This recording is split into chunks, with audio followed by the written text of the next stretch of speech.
আমি যদি মিছিলে যাই যদি মারা যাই মা তাহলে আমি শহীদ হয়ে যাবো গা।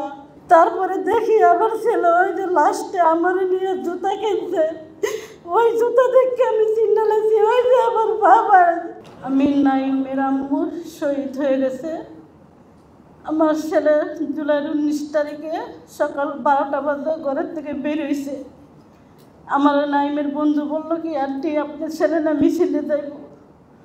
আমি কই কি নাইম বাবা তুমি মিছিলে যাবা? না আম্মু, না আম্মু আমি যাবো না। আমি কই কি না বাবা তুমি যাইও না। কই না আম্মু যাবো না। কয়ে ঘরের থেকে বের হয়ে গেছে 12টা বাজে। এবার তারপর কাব্বু আমি যদি মিছিলে যাই যদি মারা যাই মা তাহলে আমি শহীদ হয়ে যাবো গা। এই কথা আমার কাছে শেষ কথা বললে গেছে আমার ছেলে। বিকাল 4:30 বাজে আমার ছেলের খবর আহে যে নাইমের গুলি লাগছে। এমদাদ হাসপাতালে লাশ পাইছে ওই জায়গায় যাইয়া মরা দেহ। আমারও একলা ঢুকাইছে।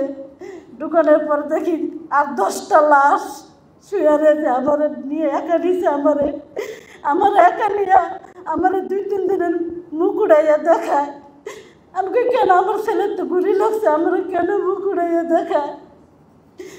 তারপরে দেখি আমার ছেলে ওই যে লাস্টে আমার নিয়ে জুতা কিনছে, ওই জুতা দেখে আমি চিন্তা লাগছি ওই যে আমার বাবা শেষ হয়ে গেছে গান নাই, আমার বাবা নাই। আমি জুতা দেখে চিন্তা লাগছি আমার ছেলে তো যায় দেখলাম নাই দুনিয়া থেকে গেছে গা। এরকম কারো মার বুক যদি খালি নেওয়া, এরকম যদি কারো মার বুক যদি সন্তান আর কত ব্যথা কত কষ্ট। আজকে 11-12 মাস হয়ে গেছে ঘুমাইতে পারি না খাইতে পারি না। আজকে আমার নাইমা ছিল ভালোবাসার সন্তান। আমার ছেলেরা একটা রিক্সা উড়াইয়া দিছে। আমরা একটা ভ্যান চাইছি ভ্যান দেয় নাই।